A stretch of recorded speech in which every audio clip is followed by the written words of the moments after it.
Baik, Assalamualaikum warahmatullahi wabarakatuh. Saya akan menjelaskan e-book dari sistem pengendalian manajemen dari bab 3 yaitu pengendalian atas hasil dan biaya.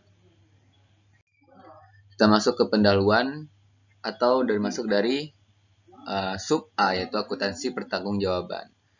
Sistem pengendalian harus didasarkan pada model pertanggungjawaban atas semua kegiatan karena setiap departemen atau manajer kegiatan diberdayakan sesuai dengan struktur organisasi, tingkatnya dan menetapkan sistem tanggung jawaban atas kegiatannya. Ini maksud ini adalah ada setiap tanggung jawaban di setiap kegiatan atau setiap departemen atau manajer itu ada organisasi strukturnya di dalam sebuah kegiatan-kegiatan atau di departemen di tempat organisasi seperti itu. Masuk ke sub tanggung jawab utama manajemen adalah mengelola sumber daya. Nah ini ada beberapa dari tanggung jawab utama manajemen mengelola sumber daya yaitu orang, keuangan, bahan, mesin, dan peralatan, waktu, bangunan, dan informasi.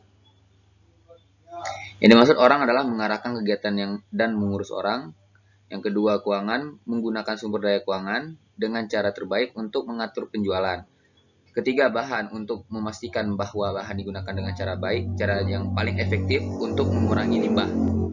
Yang keempat, D, mesin dan peralatan, menggunakan yang paling sesuai untuk mesin dan peralatan dan memastikan bahwa mereka dipelihara, diganti dan ditingkatkan sesuai kebutuhan. Ini maksud mungkin ada dari peralatan atau dari sebuah fasilitas di departemen organisasi ada perawatan atau fasilitas-fasilitas yang harus dalam bahan perawatan atau yang dipelihara seperti itu. Yang kelima, waktu, manajemen waktu untuk menggunakan yang efektif waktu. Ini dalam sebuah kegiatan di dalam sebuah organisasi atau departemen. 6, bangunan, memastikan keamanan dan penggunaan dengan cara terbaik. Yang terakhir, informasi, memastikan bahwa organisasi menggunakan teknologi pemrosesan informasi yang paling efektif.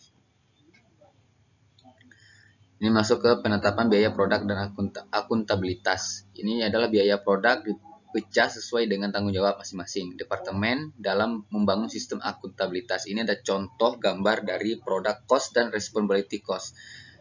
Ini bisa dilihat ada biaya untuk akuntabilitas adalah $30. Untuk departemen A dan B $36. Untuk departemen B dan untuk departemen B dan $44 untuk unit pusat. Menetapkan harga pokok produk di sini adalah $110 totalnya semuanya. Yang dimaksud dari product cost and responsibility cost ini adalah akuntabilitas dan tanggung jawab adalah konsep yang sama. Pelajaran ini diperkenalkan secara rinci bagaimana membangun akuntabilitas dalam suatu organisasi dari perspektif akuntansi seperti itu. Oke, kita masuk ke sub definisi pertanggungjawaban akuntansi. Ini dari CIMA, London mendefinisikan akuntansi kewajiban sebagai sistem akuntansi manajemen di mana sistem akuntabilitas didirikan berdasarkan tanggung jawab yang diberikan kepada manajer di semua tingkatan. Dan sistem akuntabilitas didirikan. Informasi dan laporan dikelola untuk menyediakan informasi. Nah, ini ada beberapa konsep pertanggungjawaban akuntansi.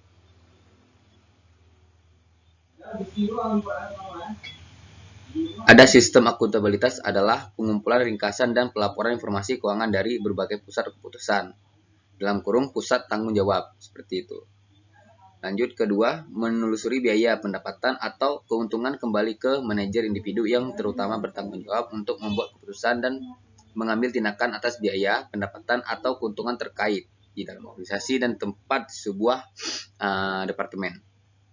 Yang terakhir, akuntansi pertanggungjawaban berlaku untuk situasi di mana manajer senior telah mendelegasikan kekuasaan pengambilan keputusan.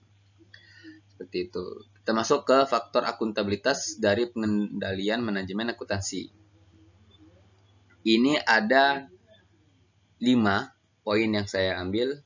Itu perencanaan, semua kegiatan organisasi harus direncanakan dengan baik, spesifik mungkin berdasarkan tanggung jawab.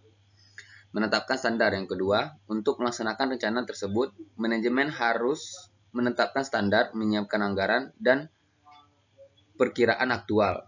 Yang ketiga, alokasi sumber daya. Setelah standar ditetapkan, manajemen harus mengalokasikan sumber daya saat mengimplementasikan rencana aksi dan juga harus memberikan panduan yang diperlukan kepada karyawan untuk mengimplementasikan rencana tersebut.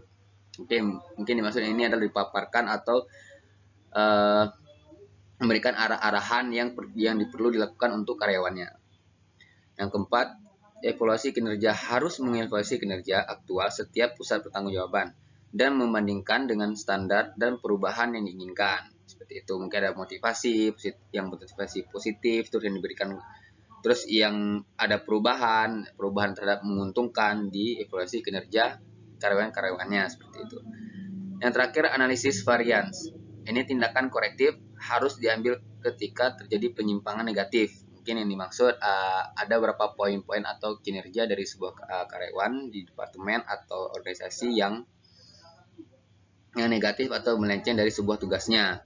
Nah, di sini ada tugas pemimpin, memastikan bahwa semua anggota tim menang dan kemenangan didefinisikan sebagai pencapaian tujuan nama organisasi. Seperti itu. Baik, kita lanjut. Nah, ini ada gambar langkah-langkah akuntabilitas organisasi. Ya, ini bisa dilihat langkah pertama, kedua, sampai ketujuh. Ini langkah-langkah pertama menetapkan 3 tujuan teratas organisasi. Ini berarti beberapa yang signifikan, bukan yang penting banyak. Setelah didefinisikan tujuan harus jelas, singkat, terukur, dan dapat diperoleh. Ini dari gambar ini ya seperti mungkin yang saya jelaskan juga sebelumnya di faktor akuntabilitas dan product cost, responsibility cost ya. Ini bagaimana kita menindaklanjuti atau meningkatkan akuntabilitas di organisasi atau di sebuah departemen. Nah, ini ada di poin langkah 5, menindaklanjuti, membuat jadwal laporan bulanan untuk memperbarui hasil. Tandai hasil yang sudah selesai dan bandingkan dengan yang dianggarkan dengan menggunakan warna hijau. Tugas yang belum selesai harus digarisbawahi dengan tanda merah dan temukan cara mencapainya. Nah, ini yang sangat penting, sebuah target atau tujuan atau laporan yang harus dikerjakan sampai dengan tuntas. Seperti itu. Nah, ini adalah yang langkah 5 yang saya jelaskan. Langkah ke-6, memberikan pelajaran yang didapat. Adakan pertemuan triwulan dengan semua laporan, langsung hadir untuk membahas pelajaran yang didapat. Langkah 7, menghargai hasil kerja. Penghargaan sangat penting dan tidak setara ketika tujuan dicapai oleh anggota tim. Seperti itu. Kita lanjut ke pusat tanggung jawab. Nah, ini ada struktur dari tanggung jawab. Yang pertama, responsibility center. Itu lanjut ke bawahnya expense center, revenue center, profit center, dan terakhir investment center. Inilah struktur pengendalian manajemen dari Adrian G. dan Romana RP di tahun 2009. Jadi kita masuk ke akuntansi untuk tanggung jawab kinerja departemen. Ini adalah metode ini memungkinkan Anda untuk menetapkan tanggung jawab kepada manajer departemen yang memiliki dampak terbesar pada elemen kunci yang akan dikelola. Nah, item ini termasuk pusat biaya, pusat pendapatan, pusat laba, dan pusat investasi. Ya, ini dimaksud akuntansi untuk tanggung jawab kinerja departemen dari sebuah dan juga sebuah organisasi. Kita masuk ke konsep yang dapat dikendalikan. Nah, ini konsep-konsep yang bagaimana di pengendalian dalam laporan pertanggungjawaban. Setiap tingkatan manajemen bertanggung jawab kepada seluruh tingkatan manajemen bawahan, itu karyawan, staf, dan lain-lainnya. Masuk ke keuntungan akuntansi pertanggungjawaban. Nah, ini ada 5 poin yang saya ambil. Menyediakan cara untuk mengelola organisasi, menugaskan tanggung jawab kepada manajer tingkat yang lebih rendah, menyediakan cara untuk memotivasi manajer dan kinerja dan pekerja tingkat bawah. Keempat, manajer dan pekerja dalam sistem individualisme cenderung dimotivasi oleh ukuran yang menekankan kinerja pribadi mereka. Terakhir, sebagai alat untuk pengendalian biaya dan latihan pengurangan biaya yang dilakukan oleh manajemen dari waktu ke waktu ya, time by time. Lanjut, keuntungan akuntansi pertanggungjawaban.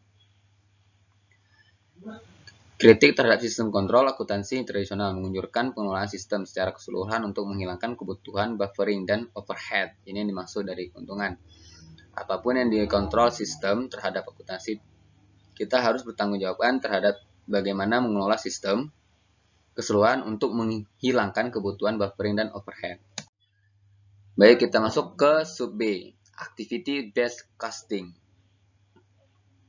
Activity based costing ini adalah model penetapan biaya yang mengidentifikasikan aktivitas dalam suatu organisasi dan mengolokasikan sumber daya tidak langsung ke setiap aktivitas untuk menyelesaikan produksi barang dan jasa. Dari pendahuluan activity based costing.